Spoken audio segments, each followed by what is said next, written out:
Eu acordei com o som do monitor cardíaco marcando o tempo como se fosse um relógio de areia invertido. Cada apito era uma contagem regressiva, e a luz branca daquele quarto parecia mais uma sentença do que um recomeço. Tive um infarto 2 dias antes. Foi o que disseram. Não me lembro de cair. Só do gosto metálico na boca e da sensação de estar fora do meu próprio corpo, como se assistisse à minha queda de longe, pela fresta de uma lembrança. Meus filhos estavam lá quando me trouxeram. Lembro de vozes apressadas, de um deles assinando papéis, do outro perguntando se tinha plano. Não de saúde, mas de vida. Como se meu tempo tivesse se esgotado e tudo que restasse fosse acertar contas.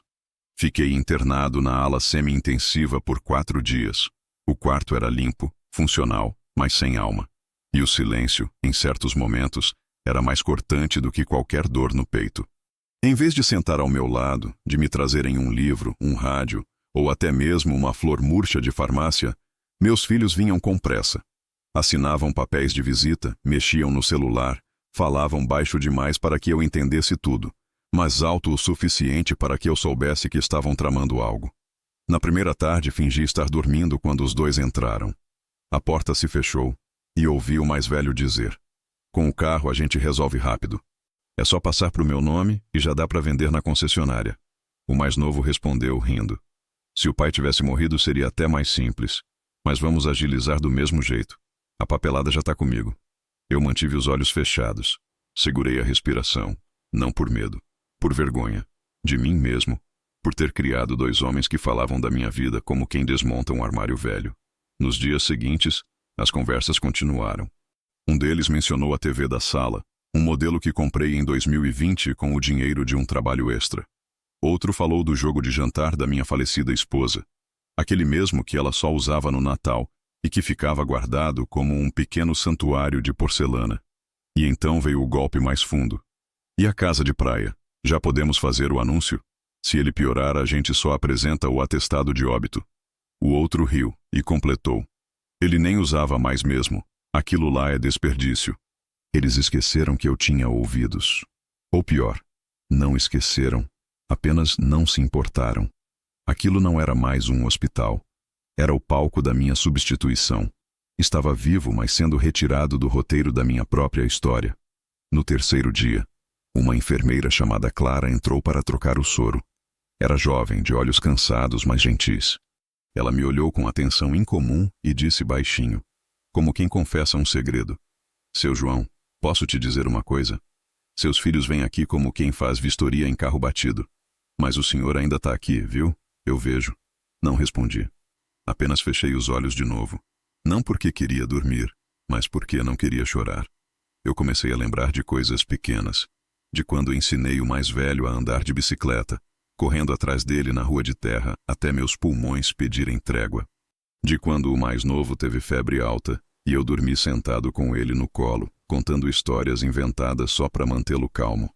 Eu vendi metade dos meus livros de infância para pagar o curso técnico deles. Trabalhei dobrado em 3 empregos ao longo da vida. Adiei meus planos, engoli minha dor, suportei o luto da mulher que amei durante 38 anos, tudo para deixá-los em pé. Agora, os 2 dividiam meus bens como quem limpa o prato de um velório antes mesmo do café esfriar. Eu não era um pai doente. Era um obstáculo, um entrave entre eles e a herança antecipada. Na manhã do 4º dia, chegou um envelope no hospital. Era do banco. O mais velho havia tentado acessar minha conta conjunta com minha esposa falecida. Por sorte, ou precaução minha de anos atrás, aquela conta estava congelada, sem movimentação permitida por terceiros. Mas o simples fato de tentarem foi o alerta que eu precisava. Me vi deitado naquela cama, preso a fios e tubos, mas compreendi. Se eu não agisse logo, em breve não teria mais nada. Nem meu nome, nem minha casa, nem minha memória. Foi ali, com o bip constante do monitor atrás de mim e o som abafado de passos no corredor, que decidi mudar o rumo da história. Não por vingança, mas por dignidade. Meus filhos haviam mostrado quem eram quando pensavam que eu não escutava.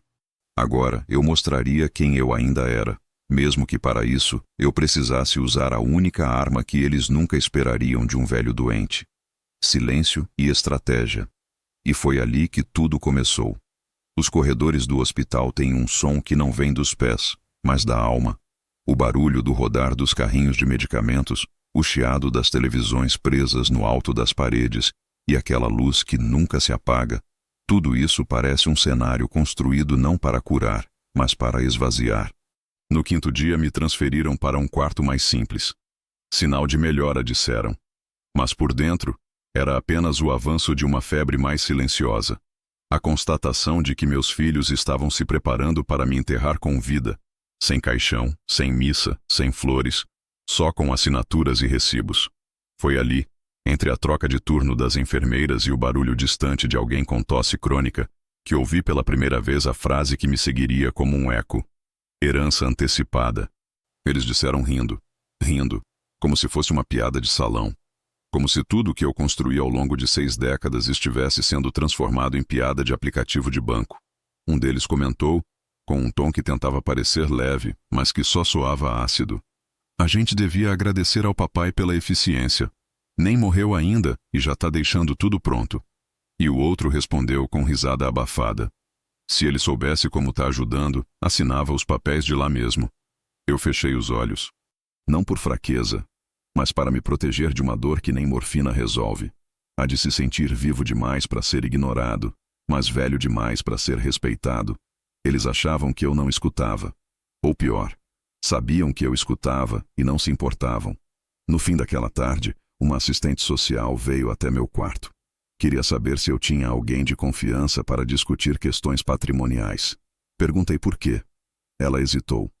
Disse que meus filhos haviam solicitado a transferência de bens móveis e estavam tentando registrar a venda de alguns itens vinculados à minha aposentadoria. Só não conseguiram porque o sistema ainda marcava meu CPF como ativo e lúcido. Foi essa palavra que ficou na minha cabeça. Lúcido. Como se fosse um privilégio. Como se estivessem contando com minha inconsciência como vantagem estratégica. Naquela noite, eu pedi um caderno e uma caneta. A enfermeira trouxe um bloco de papel comum e uma caneta de propaganda de laboratório. Anotei tudo o que lembrei. Os nomes dos compradores que ouvi de relance, os itens que mencionaram vender, a TV de 55 polegadas, o aparelho de som antigo, o faqueiro que minha mulher ganhou de presente de casamento, a poltrona onde eu lia aos domingos, o relógio de parede da sala, as ferramentas da oficina. Cada linha escrita era um pedaço arrancado da minha história, transformado em moeda de barganha por 2 homens que um dia chamaram meu colo de abrigo. No dia seguinte, uma funcionária do hospital me informou que meus filhos haviam solicitado um laudo de incapacidade temporária. Queriam registrar que eu estava impossibilitado de tomar decisões, por precaução, disseram. A desculpa era garantir que as contas fossem pagas, que o condomínio da casa não atrasasse, que tudo seguisse funcionando. Mas o que realmente queriam era uma autorização para esvaziar meu mundo enquanto eu ainda estava respirando. Eu não reagi. Não liguei para advogado. Não gritei. Apenas pedi com a voz firme que registrassem oficialmente que eu estava em plena capacidade cognitiva. Fiz questão de repetir frases complexas de cabeça, de escrever datas corretas, de citar os nomes de todos os presidentes desde a redemocratização. Passei naquela avaliação como quem passa em uma prova de sobrevivência. Quando meus filhos vieram me visitar naquela noite, já com o laudo em mãos, fingiram surpresa. É só um cuidado, pai. A gente achou que você precisava descansar e deixar a parte burocrática com a gente. Eu assenti, sorrindo. A mesma expressão que minha mulher fazia quando sabia que alguém estava mentindo, mas queria ver até onde a mentira iria. Eles saíram aliviados. Acreditavam ter vencido. Não sabiam que a única coisa que estavam fazendo era cavar o próprio buraco, e que o terreno não era deles. Do hospital fiz uma ligação discreta para um cartório no litoral. Um lugar que eles nem sabiam que existia. Um cartório onde, anos antes, eu havia deixado registrado um documento importante, esquecido até por mim, mas que agora seria a base de tudo. A atendente reconheceu meu nome na hora. E então, com a voz calma, ela confirmou. Sim, senhor João. O imóvel continua em seu nome, como previsto no contrato de blindagem patrimonial. Qualquer tentativa de venda sem sua autorização será bloqueada automaticamente. Aquilo foi o primeiro respiro verdadeiro que tive desde o infarto. Um sopro de lucidez no meio do colapso. Enquanto meus filhos celebravam o que chamavam de liberdade logística, eufemismo moderno para se livrar de pai doente, eu celebrava em silêncio a resistência de um velho que nunca assinou nada sem ler 2 vezes. Aquele documento, aquela cláusula esquecida, aquele cartório na cidade costeira, seria o escudo que me restava. A lâmina viria depois. Ainda levei mais 5 dias para receber alta, e durante todos eles ouvi risadas. Elas vinham abafadas, por trás das portas, nos corredores, nos telefonemas, no viva-voz. Risadas de quem acreditava ter vencido a vida com a pressa de quem nunca construiu nada. Mas o que eles esqueceram, e talvez nunca souberam, é que o que é vendido sem alma, volta sem raiz. Eles estavam vendendo o mundo que eu construí sem saber que ele nunca foi deles. Só estavam usufruindo do palco. Mas o título, o papel final, o nome no rodapé da escritura, esse ainda era meu. E em breve eles iriam descobrir. A alta do hospital veio com menos alívio do que se esperava.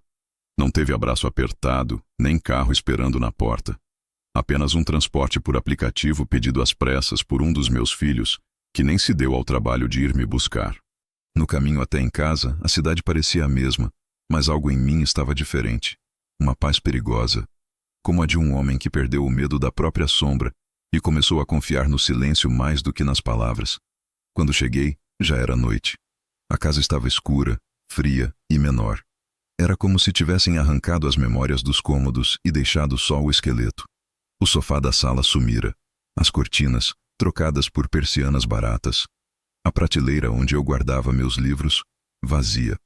Até o quadro com a foto da minha esposa havia desaparecido da parede, como se sua ausência tivesse sido vendida junto com a moldura.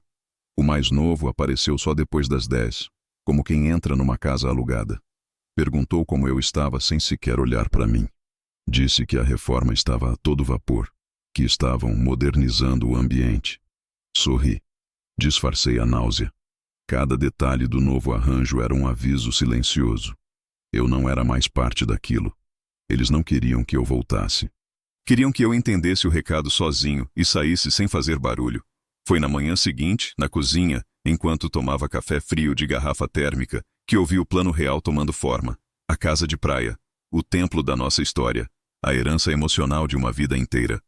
O lugar onde ensinei os dois a nadar, onde minha esposa passou os últimos verões sorrindo em paz. A casa que construí com 20 anos de carnê quitado com suor. Aquilo era o próximo alvo. Eles falavam em voz baixa, mas não baixa o suficiente. Já tem comprador interessado e se a gente fechar logo nem precisa ir para leilão público. Com esse valor, dá para investir no apartamento da Luana e ainda sobra para quitar o carro da Carla. Ele não vai nem notar. É longe, ele nunca mais foi lá. A última frase cortou mais fundo do que qualquer outra. Porque era verdade. Eu não ia até a casa de praia desde o acidente da minha esposa. Depois que ela se foi, o lugar virou um santuário que eu não conseguia visitar. Mas mesmo longe, ela ainda era minha. Nossa. E agora viraria ficha de negociação para projetos que nunca me incluíram. Eles não sabiam, ou esqueceram, que aquela casa havia sido blindada juridicamente. Um gesto que fiz após a morte dela, num impulso solitário de proteger ao menos uma memória. No cartório do litoral, com a ajuda de um advogado discreto, fiz um termo de usufruto vitalício e uma cláusula de reversão total do patrimônio, em caso de tentativa de transferência sem minha anuência. Era burocracia demais para a gente com pressa demais. O mais velho, tão empolgado, já havia tirado fotos da fachada e mandado para corretores. Vi pelo histórico aberto do navegador no notebook da sala. O e-mail estava lá, com o título "Disponível para venda imediata. Valor abaixo do mercado. Proprietário acamado." A frieza da frase me tirou o ar por alguns segundos. Como se eu já estivesse enterrado. Como se minha existência fosse um entrave técnico. Foi nesse dia que reencontrei meu velho envelope vermelho, aquele onde guardei cópias das escrituras, registros de transferência e a carta escrita à mão por minha esposa antes de falecer. Ela me pedia: não deixe que eles transformem amor em cifra. E eu não deixaria. Na tarde seguinte fui até o centro da cidade. Peguei um ônibus lotado, andando devagar, sentindo cada degrau como um lembrete do corpo cansado, mas ainda em pé. Fui até o cartório da capital, onde registrei uma notificação pública de veto à venda do imóvel, reforçando a cláusula de exclusividade.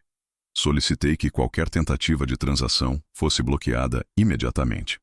A atendente me olhou como se eu fosse um daqueles velhos ranzinzas que ainda acreditam em papel assinado, mas ao final do processo ela olhou para mim com algo próximo de respeito, e eu só disse: agora é com vocês. À noite, de volta à casa, encontrei os dois empolgados ao telefone. Riam, falavam de visita ao litoral, de contrato adiantado, a euforia de quem acha que vai ganhar sem jogar. Eu apenas subi, fui para meu quarto, agora mais apertado e com cheiro de mofo, e esperei. O plano deles já estava solto no mundo. Agora era a vez do meu começar a caminhar. 3 dias depois, recebi um telefonema. Era do cartório de Guaratinga, onde a casa de praia está registrada. A funcionária, de voz firme, perguntou: Seu João, o senhor está ciente de uma tentativa de venda da propriedade X? Respondi calmamente: Estou. E ela está protegida. Ela confirmou: Sim, senhor. Só ligamos para informar que qualquer transação será recusada e, caso insistam, podemos acionar judicialmente os envolvidos. Agradeci com um aperto no peito que parecia mais paz do que tensão. Aquele telefonema era o prenúncio da queda. Um castelo feito com colheres roubadas e promessas quebradas começava a rachar. Eles venderam minha TV, meus talheres, minha sala. Mas a casa era outra história.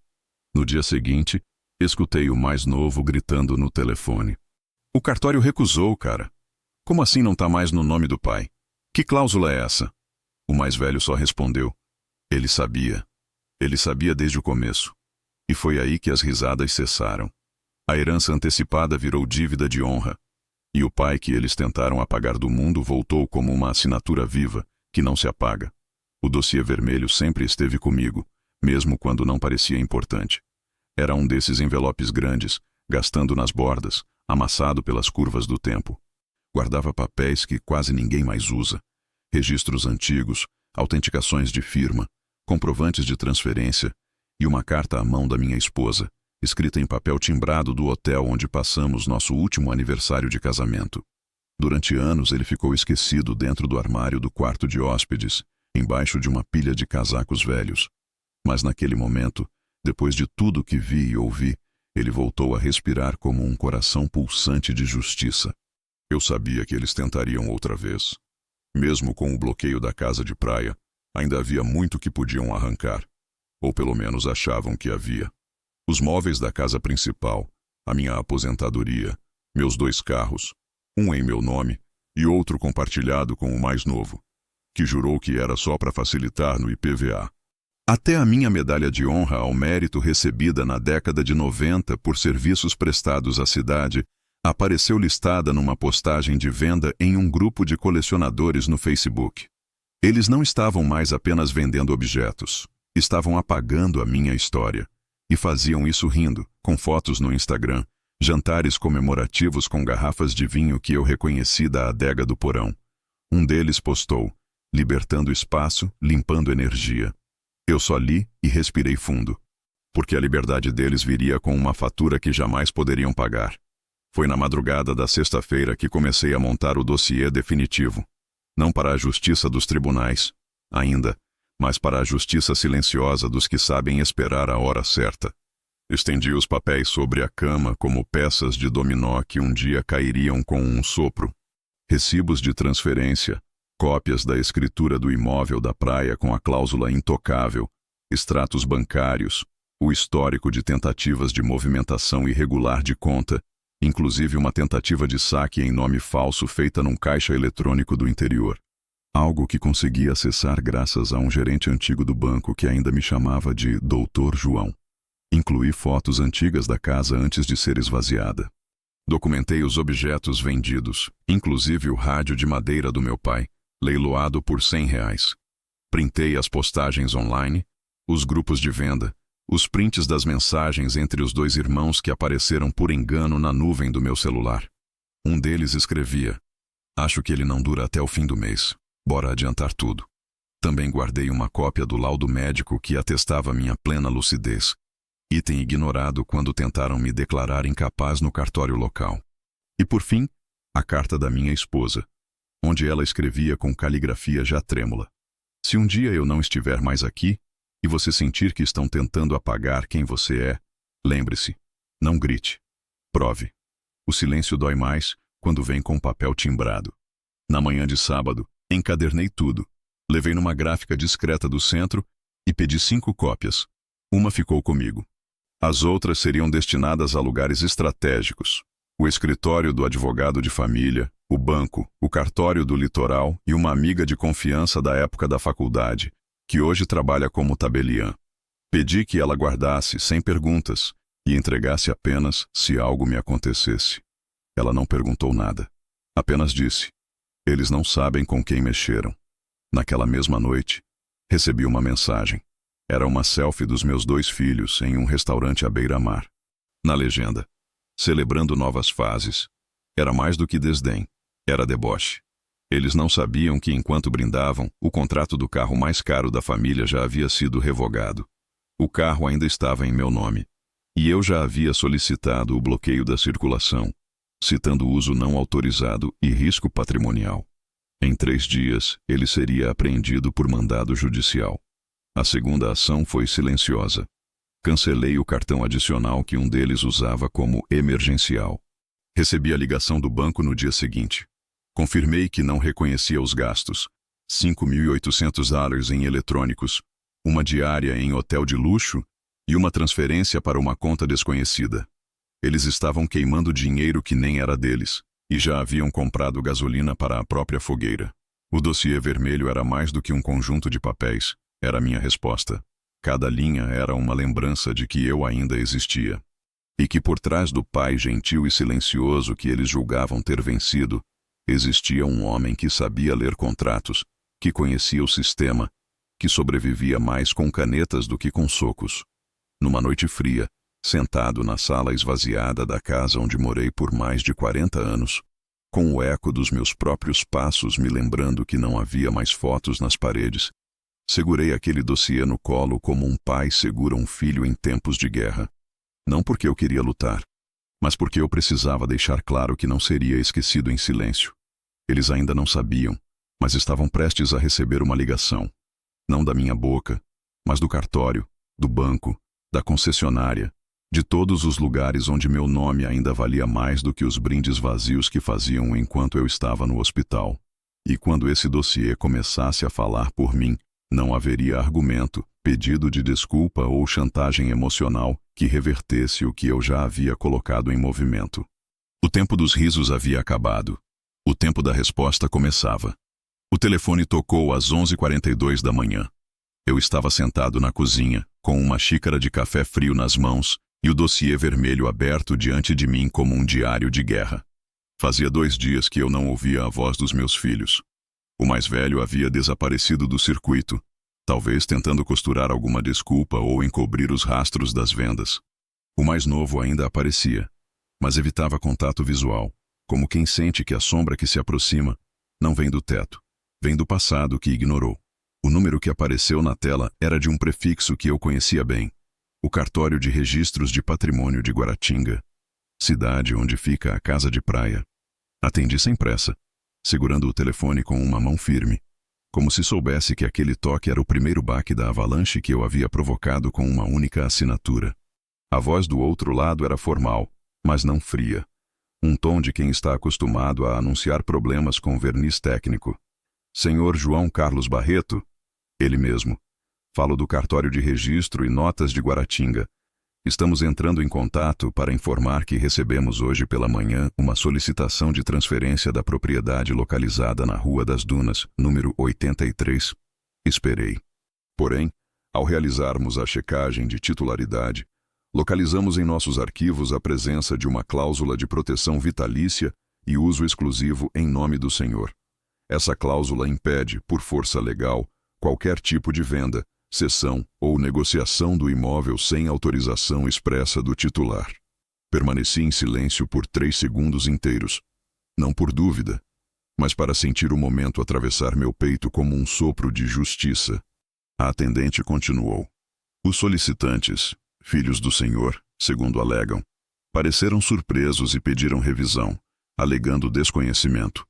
Informamos que qualquer tentativa de burlar o dispositivo será caracterizada como tentativa de fraude civil. E conforme sua solicitação anterior, decidimos notificá-lo diretamente antes de acionar medidas complementares. O senhor deseja prosseguir com o bloqueio oficial? Sim, respondi. Prossiga. Anotei o protocolo. Agradeci com a educação de quem aprendeu a não subir o tom de voz para que o mundo ouça e desliguei. O telefone ainda estava em minha mão quando senti algo novo dentro do peito. Não era ódio, nem triunfo. Era lucidez. A certeza de que, naquele exato momento, meus filhos estavam sendo obrigados a reconhecer algo que jamais imaginaram. Que o velho que eles descartaram ainda tinha fôlego. E pior, tinha estratégia. Demorou menos de meia hora para que o primeiro sinal de desespero aparecesse. O celular tocou com o nome do mais novo. Recusei a chamada. Depois vieram as mensagens, uma atrás da outra. Pai, você sabia dessa cláusula? A gente só queria resolver umas coisas. Não precisava fazer assim. A última veio como uma tentativa de culpa. A gente ficou com medo de você morrer. Era só para adiantar. Não queríamos te desrespeitar. Ri sozinho. Riso baixo, sem som, quase interno. Como se o corpo tivesse cansado de derramar lágrimas e começasse a rir só para não explodir. Eles tinham pressa demais para esperar minha morte. E agora corriam atrás das migalhas da própria ruína. O mais velho só apareceu 2 horas depois. Entrou pela porta como se estivesse voltando de uma guerra que não ganhou. Rosto fechado, olhar opaco. Sentou à minha frente com um envelope nas mãos. Era o contrato de compra da casa de praia, já assinado pelo comprador e por ele. Com uma assinatura falsa minha. Pai, dá para resolver isso. Se o senhor assinar agora, a gente pode fazer um aditivo e regularizar tudo. Tá tudo alinhado. O comprador ainda tá interessado. Não respondi. Apenas fechei o envelope vermelho, coloquei por cima da mesa e empurrei devagar em direção a ele. Leia, eu disse. Ele olhou com desprezo. Abriu as primeiras páginas. As mãos começaram a tremer no terceiro documento. No quarto, parou de ler. Na quinta folha, fechou os olhos por alguns segundos. Quando levantou, deixou o envelope dele sobre a mesa e saiu sem dizer mais nada. A porta bateu com um som seco. Não de raiva, de derrota. No final do dia, recebi outra ligação. Dessa vez do advogado da família. João, fui contatado pelos seus filhos hoje. Estão alegando que você os enganou, que houve omissão de informações, que estão emocionalmente abalados. Pedi que ele me encontrasse no dia seguinte. Levei o dossiê, abri página por página. Ele não falou nada. No final disse, você fez tudo certo, tudo legal, tudo limpo. E completou. Eles cavaram isso. Pedi que fizesse 3 coisas. Que atualizasse meu testamento, retirando os 2 filhos como beneficiários diretos. Que iniciasse uma contestação preventiva contra qualquer movimentação em meu nome, feita sem minha autorização nos últimos 6 meses. Que notificasse o comprador da casa de praia que a negociação foi feita com má fé e que o imóvel estava blindado, para evitar futuras ações judiciais. Saí daquele escritório mais leve. Não mais feliz, mas mais inteiro. Naquela noite, sentei na sala escura. A luz vinda do corredor refletia no vidro da estante agora vazia. Peguei o celular, tirei uma foto do dossiê sobre a mesa e enviei num grupo criado por eles mesmos. Família 2.0. Escrevi apenas. O cartório ligou. A casa ainda tem dono. Desliguei o celular logo depois. Não queria ver a reação, porque já sabia. Naquele instante, o mundo deles começava a ruir de dentro para fora. E eu, pela primeira vez em muito tempo, dormi sem deixar nenhuma luz acesa. Acordei com a luz da manhã atravessando a persiana torta do quarto e desenhando riscos sobre o chão nu da sala. A mesa de jantar ainda estava coberta com os papéis do dossiê, cada documento repousando como um pedaço de mim que eu tinha recuperado. O celular vibrava. Era uma vibração constante, insistente, como um pedido de socorro disfarçado de notificação. 11 chamadas perdidas. O mais novo, o mais velho, um número desconhecido. Provavelmente o tal comprador da casa de praia, agora percebendo que comprara vento. E por último, Uma mensagem de voz que veio sem texto, apenas com o título Urgente. Apertei o botão e deixei tocar em viva voz enquanto preparava meu café. Pai, por favor, atende. A gente precisa conversar. Tá tudo dando errado. O cara tá ameaçando processar. Diz que você enganou ele, que vamos ter que devolver o dinheiro. Eu não sabia dessa cláusula. Ninguém sabia. Por favor, só atende. A gente resolve isso. Terminei de passar o café e deixei o telefone sobre a mesa sem responder. Aquela voz que antes pedia dinheiro, agora pedia socorro. A urgência que antes era para antecipar minha ausência, agora era para tentar cancelar minha presença. Eles descobriram, enfim, que eu ainda existia. Não como um velho calado na cadeira da sala, mas como o nome que ainda fazia o mundo girar ao redor dos papéis que eles tentaram apagar. À tarde, fui à agência bancária. Conversei com o gerente, o mesmo que me ligara semanas antes para confirmar transações suspeitas. Solicitei o bloqueio do cartão adicional do mais novo. Pedi a reemissão de senha exclusiva para minha aposentadoria. E, com calma, fiz uma transferência que vinha adiando há meses. Parte do valor restante da poupança foi para uma conta recém-criada, em outro banco, em outro CPF. Essa conta é sua? Ele perguntou curioso. Não, é do novo dono da casa de praia, respondi. E entreguei a ele um papel com o nome da única pessoa fora da família que nunca me pediu nada. Apenas me ouviu.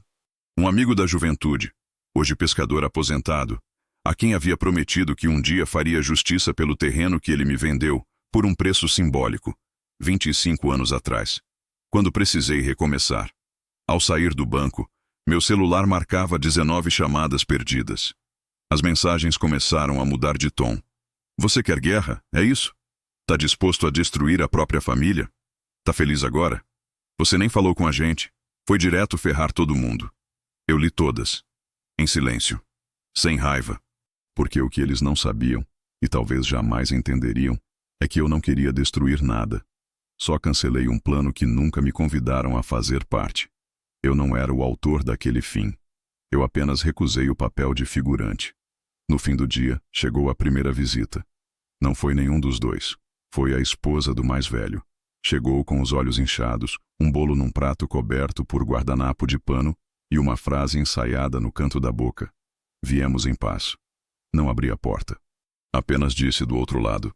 Paz não é o que se oferece quando a guerra falha. Paz se constrói antes do ataque.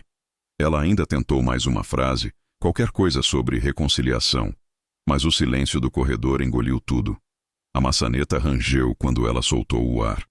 E o som dos passos indo embora foi mais suave do que qualquer desculpa que poderia ter inventado. Naquela noite, preparei uma lista. Não era de pessoas a bloquear. Era de pessoas a esquecer. Escrevi cada nome numa folha de caderno. E ao lado não coloquei culpa-se nem raiva. Coloquei apenas ausência, porque era isso que eu ia devolver a eles. A ausência que me impuseram quando ainda estava no hospital, quando riram da minha herança antes mesmo da certidão de óbito. No dia seguinte, acordei com 27 chamadas perdidas e uma mensagem do mais velho, quase desesperada. Ele vai entrar com processo. Disse que vai na imprensa, no juiz, no inferno se for preciso. Pai, por favor. A gente só quis facilitar. A gente estava tentando resolver. Não precisa ser assim. Fui até o dossiê.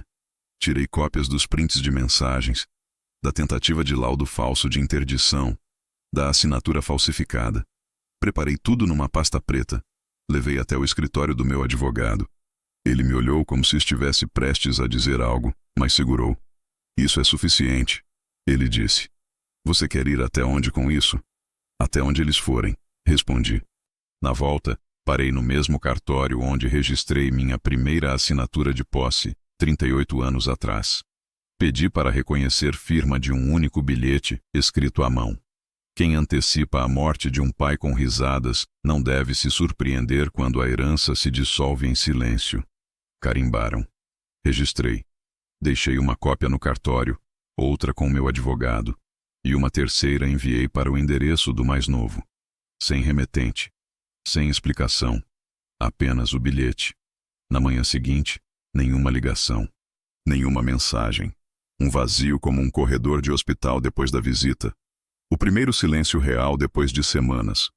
Era o eco do que restava quando tudo que se queria arrancar já tinha ido embora por decisão de quem foi arrancado primeiro. E mesmo sem dizer nada, eu sabia. Esse era apenas o começo. A chave ainda girava na fechadura. A casa era minha, afinal.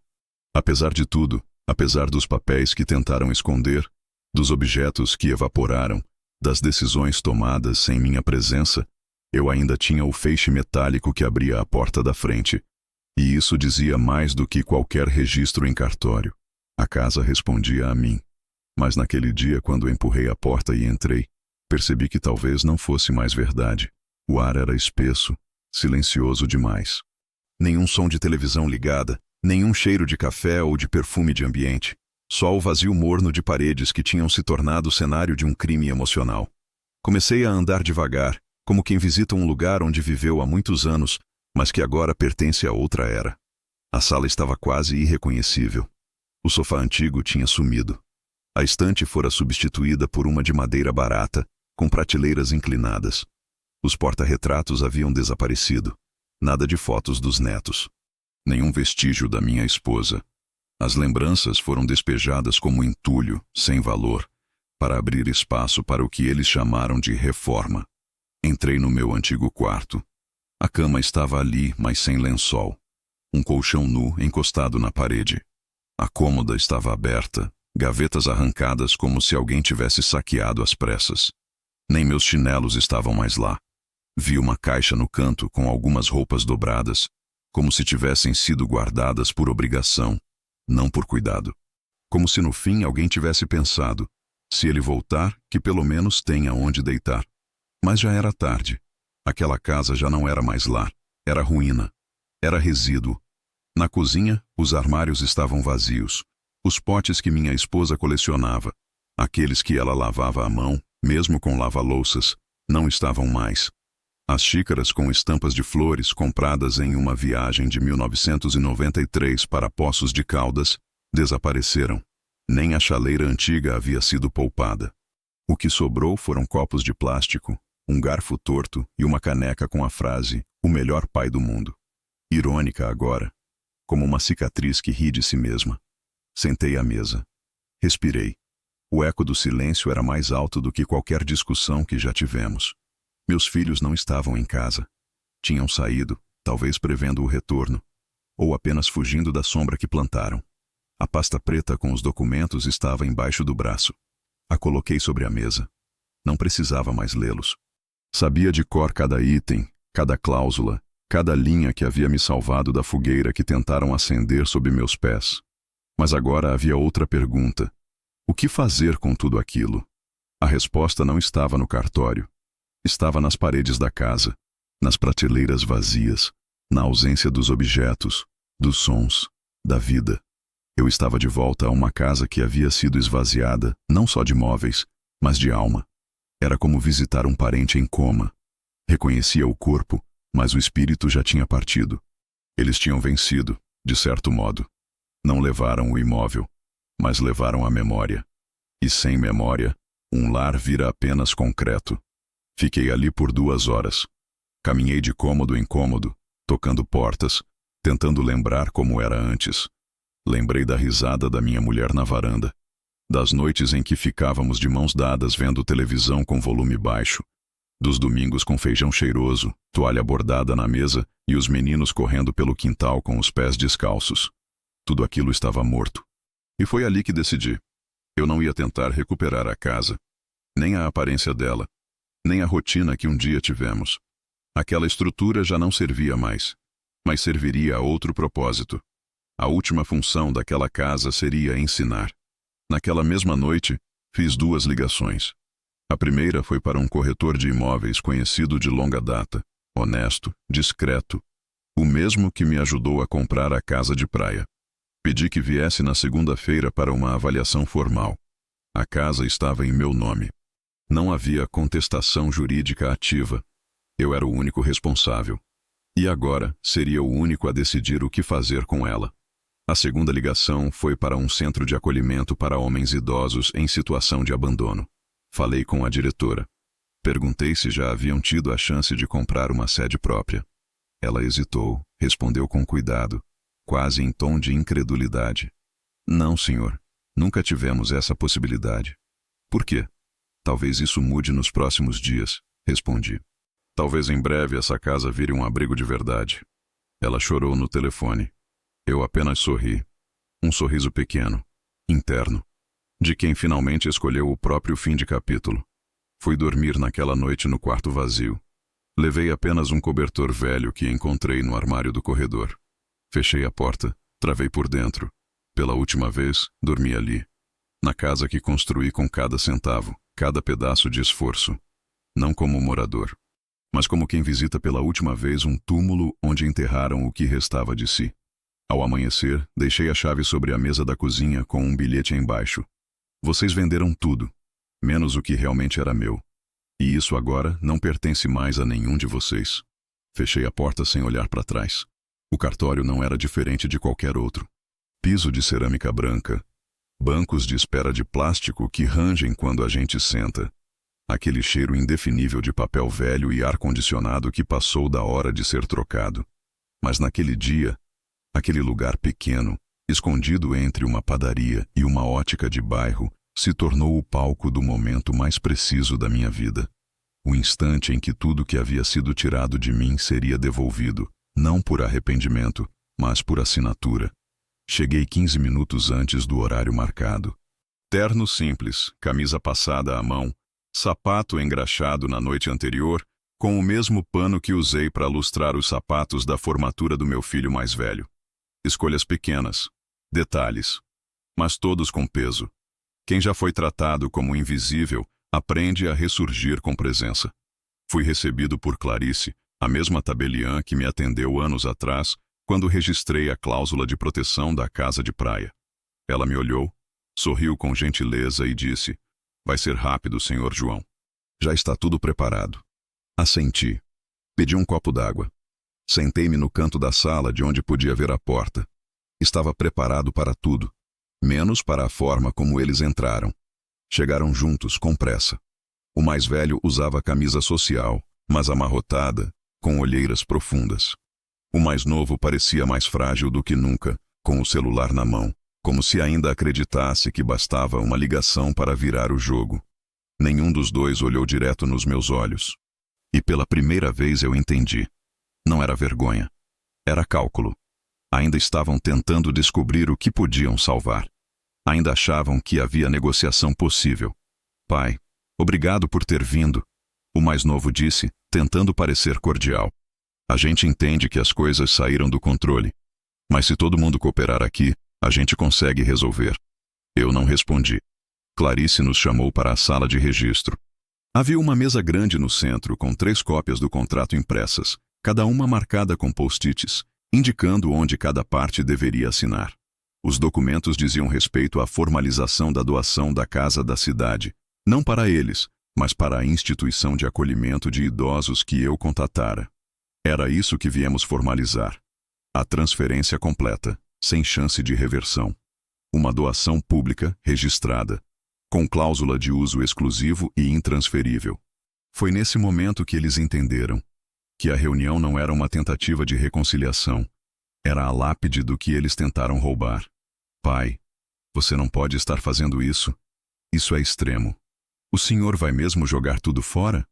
O mais velho disse, a voz já ganhando nervo. "Esse patrimônio é da família." "É sim", eu respondi. "Por isso vai servir àqueles que ainda sabem o que é cuidar de alguém." O mais novo se levantou, bateu com a mão na mesa. "Então é isso? Tá devolvendo tudo para estranhos? Vai deixar seu neto nascer sem teto?" Dei um passo à frente. Tirei do bolso o bilhete registrado que deixei na casa antes de sair. Coloquei sobre a mesa, virado para eles. "Vocês venderam tudo, menos o que era realmente meu." Clarice pediu silêncio. Disse que se não houvesse mais objeções, procederíamos com a leitura final. Enquanto ela lia cada cláusula, cada item de sessão, os dois se encolheram na cadeira. O mais velho coçava a nuca, como quem tenta acordar de um pesadelo. O mais novo olhava para os cantos da sala como se procurasse uma saída que não existia. Chegada a hora da assinatura, peguei a caneta azul, segurei firme e escrevi meu nome com calma. Cada letra saía como uma nota afinada num instrumento esquecido. E agora, afinado para a despedida. Clarice sorriu, agradeceu e disse que em 3 dias úteis, os registros seriam públicos. A doação seria oficial, irreversível, legítima. Os dois permaneceram sentados. Não falaram mais nada. Quando saí, deixei para trás não apenas filhos ingratos, deixei cúmplices de um crime moral que jamais reconheceriam. E levei comigo o que restava de mim.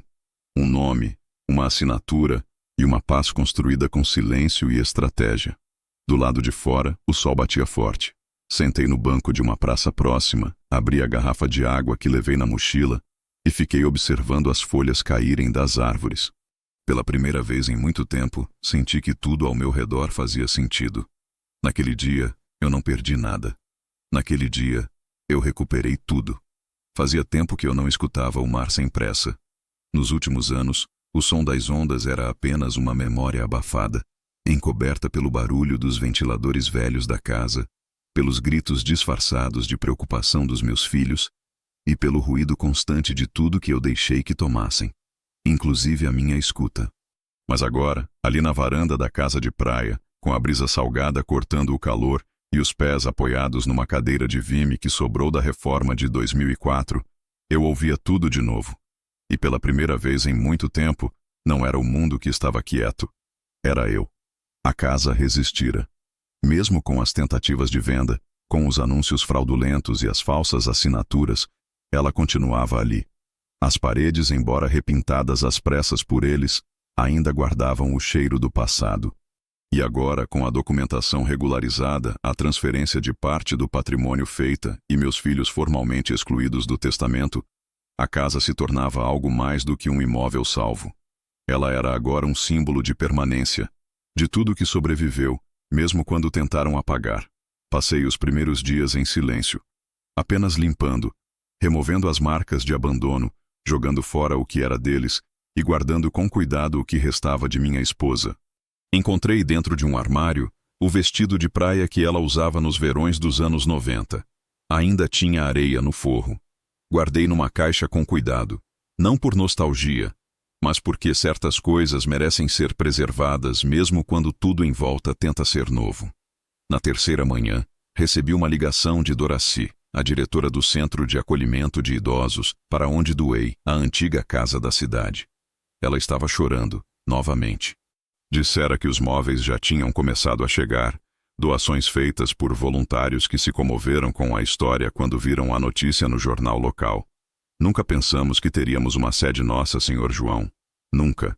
Eu apenas disse, ela é de vocês agora. Façam dela o lar que tentaram roubar de mim. Mais tarde naquele dia, caminhei até a praia, sozinho, com uma toalha nos ombros e os pés descalços. O mar estava frio, mas firme. Entrei devagar, sentindo cada passo como se estivesse voltando para um lugar sagrado. Mergulhei. Deixei que a água cobrisse meus ombros, minha nuca, os ouvidos.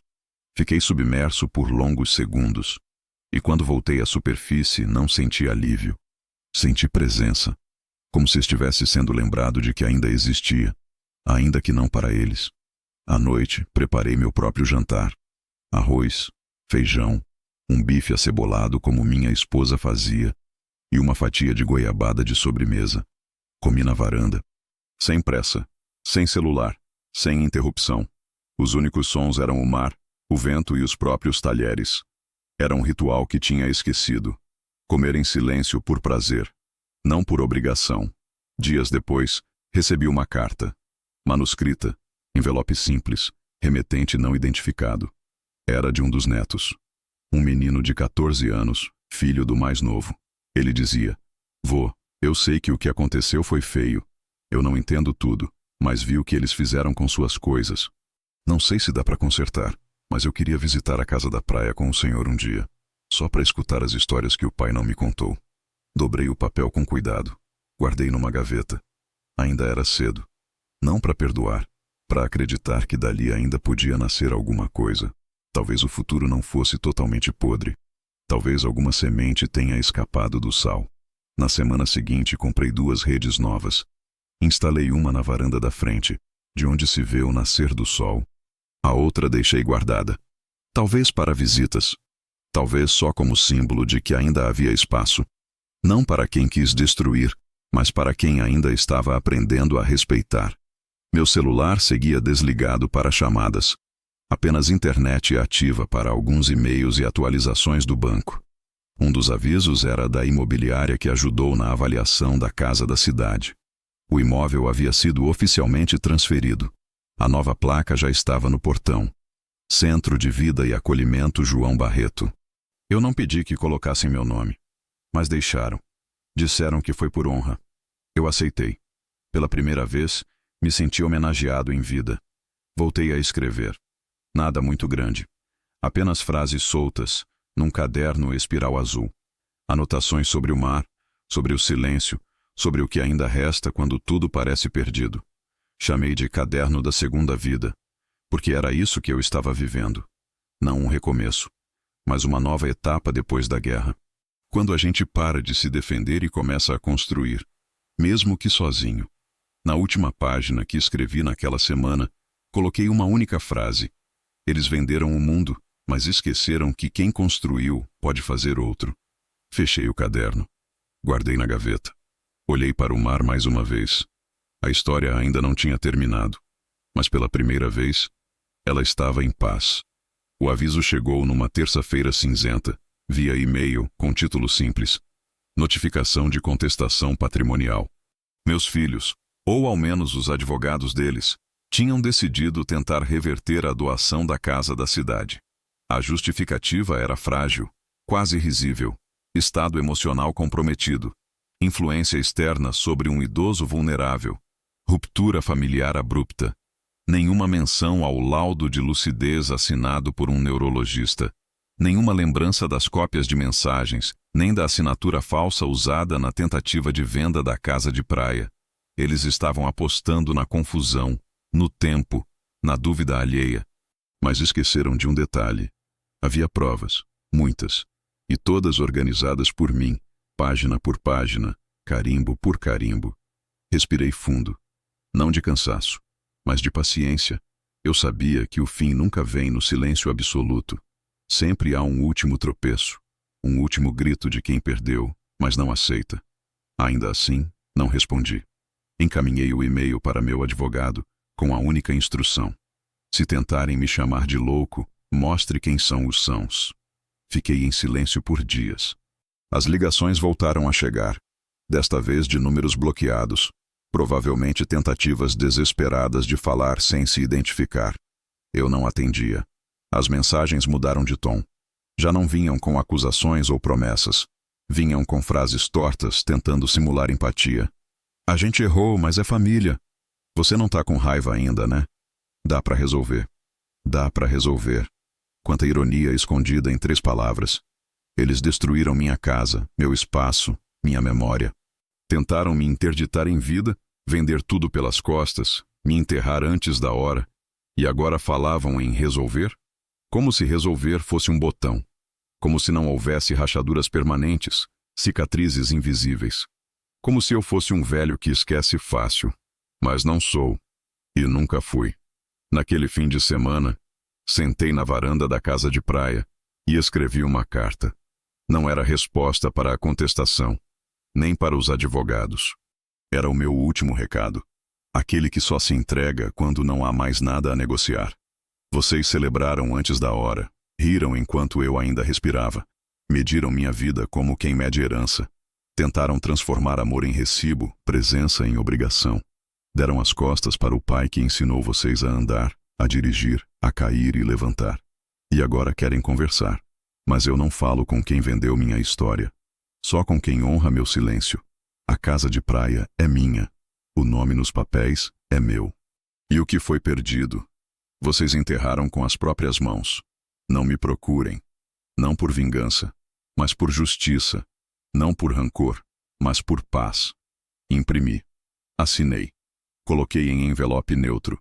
Pedi para ser entregue por um motoboy, sem remetente, sem saudação, sem cerimônia. Era o fim. E o fim, quando bem escrito, não precisa de ponto de exclamação. No dia seguinte, recebi uma mensagem da esposa do mais velho. Curta. Seca. Você destruiu a família. Ri. Um riso baixo, profundo. Aquele tipo de riso que nasce quando a verdade finalmente se senta à mesa e diz: agora é minha vez. Não respondi. Não porque não tinha o que dizer, mas porque nada seria mais claro do que o que já estava feito. Eles não perderam a família. Apenas perceberam tarde demais que nunca a respeitaram. A contestação judicial não foi longe. Meu advogado a derrubou em 2 páginas. Protocolou as provas, anexou os prints, adicionou o laudo e solicitou que qualquer nova tentativa fosse considerada litigância de má-fé. O juiz homologou em tempo recorde. A decisão era final. Doação legal, irreversível, motivada por abandono moral. Foi quando soube que eles tentaram abrir uma vaquinha online. Alegavam ter sido expulsos por um pai vingativo e vítimas de um sistema que não protege laços de sangue. A campanha arrecadou pouco mais de R$300 em uma semana. Nenhum dos doadores era parente, nenhum era amigo. Eram apenas curiosos. E mesmo esses, pouco tempo depois, começaram a comentar. Mentiram pra gente. A vaquinha foi encerrada. Silenciosamente. Como tudo que morre de vergonha. Na mesma semana, o centro de acolhimento reabriu as portas em novo endereço. O antigo lar que construí por 40 anos e que agora abrigava quem realmente precisava. Recebi uma foto por e-mail. Na parede da entrada, uma placa de madeira. A casa que nasceu do silêncio. Obrigado, Sr. João. Não chorei. Fui até a cozinha. Preparei meu café. Sentei na rede nova. E fiquei ali.